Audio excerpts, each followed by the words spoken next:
Stiff नी यानी कि घुटने का जाम हो जाना, ये किस कारणों से होता है और इसे हम कैसे ठीक कर सकते हैं, आइए जानते हैं।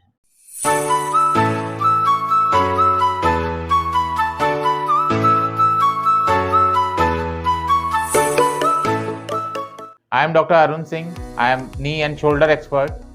आज हम जानेंगे कि स्टिफ नी क्यों होता है, उसके क्या कारण होते हैं। तो अक्सर हमने देखा होगा कि घुटना जाम हो जाता है। इसके 3 तरीके या 3 वैरायटीज़ हमको कॉमनली देखने में आती हैं। फर्स्ट होती है जिसके अंदर घुटना सीधा नहीं होता है, यानी कि वो मुड़ा हुआ रहता है। वो मरीज के सीधा करने से भी नहीं सीधा होता है और किसी दूसरे व्यक्ति के या डॉक्टर के सीधा करने से भी नहीं होता है। इसे हम बोलते हैं फिक्स फ्लेक्शन डिफॉर्मिटी, यानी कि जो आपकी डिफॉर्मिटी है, यानी कि आपकी जो स्टिफनेस है वो फिक्स हो गई है। दूसरी जो वैरायटी होती है वो होती है घुटने का बेंड नहीं हो पाना, यानी कि उसका मुड़ नहीं पाना।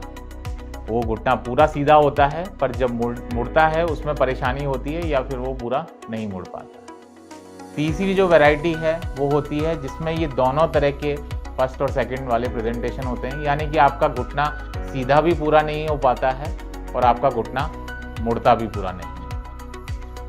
तो जो सबसे लास्ट जो कैटेगरी हमें जिसमें घुटना सीधा भी नहीं होता है, घुटना मुड़ता भी नहीं होता है, ये बहुत ही डिफ़िकल्ट टू ट्रीट होती है और ये सबसे वर्स्ट काइंड ऑफ स्टिफ नी या फिर घुटने का जाम हो जाना होता है। तो घुटने के अंदर जो हमारे मूवमेंट्स होते हैं वो बेसिकली 0 to 150 डिग्री मूवमेंट होते हैं। 0 डिग्री यानी कि हमारा घुटना पूरा जो कि बेड को या जो प्लेन सरफेस है उसको टच करता हुआ होता है, और 150 डिग्री यानी कि जब हम घुटने को मोड़ते हैं तो हमारी जो एड़ी होती है वो हमारे कूल्हे या बटक्स को टच करती है, तो वो 150 डिग्री का कोण बनाती है। ये मूवमेंट एक नॉर्मल इंसान को चाहिए होते हैं उसकी सारी एक्टिविटीज़ को करने के लिए। तो स्टिफ नी क्यों होता है या घुटने का जाम हो जाना क्यों होता है, इसके 5 मुख्य कारण होते हैं। सबसे मुख्य कारण ये होता है कोई चोट का लग जाना।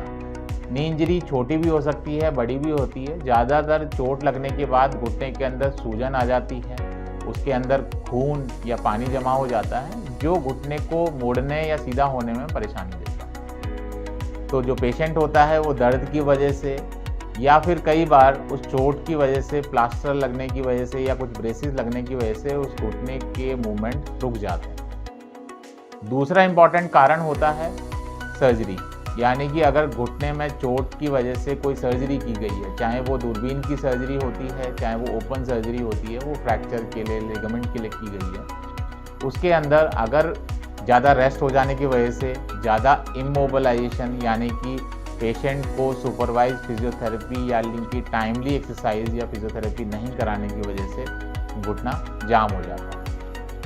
थर्ड इम्पॉर्टेंट कारण होता है इन्फेक्शन, यानी कि अगर आपके घुटने के अंदर पस यानी कि बैक्टीरियल इन्फेक्शन, या फिर हमारे देश में बहुत ही कॉमन है जो कि ट्यूबरकुलोसिस यानी कि टीबी की बीमारी जो घुटने में हो जाती है, उसकी वजह से भी घुटने के अंदर स्टिफनेस आ जाती है। फोर्थ जो कारण होता है वो है आर्थराइटिस। आर्थराइटिस हमें 2 तरह की मिलती है, एक होती है एज रिलेटेड डिजेनरेटिव आर्थराइटिस जिसे हम ऑस्टियोआर्थराइटिस बोलते हैं। दूसरा आर्थराइटिस होता है that is a genetic disorder जिसे हम रूमेटॉइड आर्थराइटिस बोलते हैं। इन दोनों ही आर्थराइटिक कंडीशंस के अंदर घुटने के अंदर बार बार स्वेलिंग आना, पेनफुल हो जाना और घुटने के अंदर स्टिफनेस होना बहुत कॉमन होता है। 5वां जो कारण होता है ये एक टेम्पररी कारण होता है, ये होते हैं मैकेनिकल फैक्टर्स, यानी कि आपके घुटने के अंदर कुछ ऐसी चीज़ है जो आपके घुटने के मूवमेंट्स को ब्लॉक कर रही है। वो लूज बॉडीज़ हो सकती हैं, वो आपके मेनिस्कस या कार्टिलेज के पीसीज हो सकते हैं, ये आपके घुटने के अंदर लिगामेंट्स हो सकते हैं जो कि टूटने के बाद घुटने में फंस जाते हैं।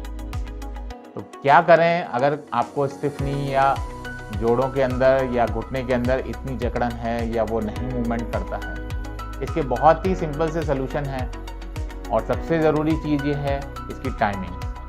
तो कभी भी आपको अगर घुटने में स्टिफनेस होती है या आपकी कोई सर्जरी या इंजरी के बाद आपको स्टिफनेस महसूस होती है, तो आपका टाइमिंग जो है वो बहुत इंपॉर्टेंट है कि आपने कब एक्सरसाइज करना शुरू किया और कब आपने उसको सीरियस कंसर्न लेकर उसका ट्रीटमेंट शुरू किया। तो जितना जल्दी आप उसके ऊपर काम करेंगे उतना जल्दी आपको इम्प्रूवमेंट मिलेगा। तो मेन रोल इसमें एक्सरसाइज का होता है जो कि एक्टिव और पैसिव होती हैं। पेशेंट खुद भी वो एक्सरसाइज करता है, सुपरवाइज फिजियोथेरेपिस्ट भी उनको एक्सरसाइज कराते हैं। हमारे पास कुछ CPM मशीन्स होती हैं जिसके अंदर हमको रेंज ऑफ मूवमेंट लेना बहुत ईजी हो जाता है। पेशेंट को सुपाइन या प्रोन यानी कि सीधा और उल्टा होकर एक्सरसाइज करने के लिए मोटिवेट किया जाता है। घुटने के अंदर कुछ ऐसी पोटेंशियल स्पेस होती हैं जिसकी वजह से स्टिफनेस होती है, तो उन पोटेंशियल स्पेस को मोबिलाइज करना। हमारे अगर घुटने की हम बात करें तो हमारे कुछ पाउचेज होते हैं जिसे हम सुप्रापटेलर पाउच बोलते हैं, मीडियन लैटरल गटर या पोस्टीरियर कैप्सूल्स होता है।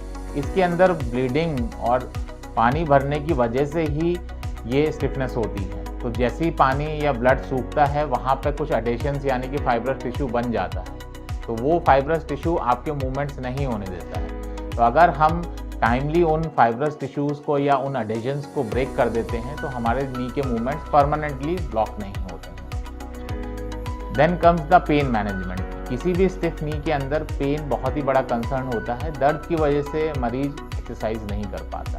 तो पेन मैनेज करने के लिए हमारे पास बहुत सारे ऑप्शंस हैं। हम कुछ खाने वाली NSAIDs मेडिसिन दे सकते हैं, कुछ पैचेस होते हैं जो पेन को मैनेज कर सकते हैं। बहुत बार इंट्रा आर्टिकुलर इंजेक्शन जो होते हैं वो पेन को मैनेज करने में बहुत ही कारगर होते हैं। मान लीजिए आपके इन सब चीज़ें करने के बाद भी आपका नी स्टिफ रहता है या उसमें मूवमेंट उतने नहीं आते हैं जितनी आपको रिक्वायरमेंट है, देन कम्स द सर्जरी। क्योंकि एक समय निकलने के बाद, एक टाइम निकलने के बाद फिजियोथेरेपी या बाकी पेन मैनेजमेंट काम नहीं आता है। सर्जरी इसके अंदर बहुत ही सफल होती है और ये की होल सर्जरी होती है जिसे हम आर्थोस्कोपिक आर्थोलाइसिस बोलते हैं। इस सर्जरी में हम की होल यानी कि छेद करके घुटने के अंदर जाते हैं और जहाँ भी आपका मांस चिपका होता है, जहाँ भी फाइब्रस या एडेशंस बने होते हैं, उनको हम क्लीन कर देते हैं और जेंटली आपके पैर को मोड़ के हम मूवमेंट को अचीव कर देते हैं। तो सर्जरी के अंदर हम पूरा मूवमेंट अचीव करते हैं और 99% केसेस के अंदर ये अचीव हो जाता है।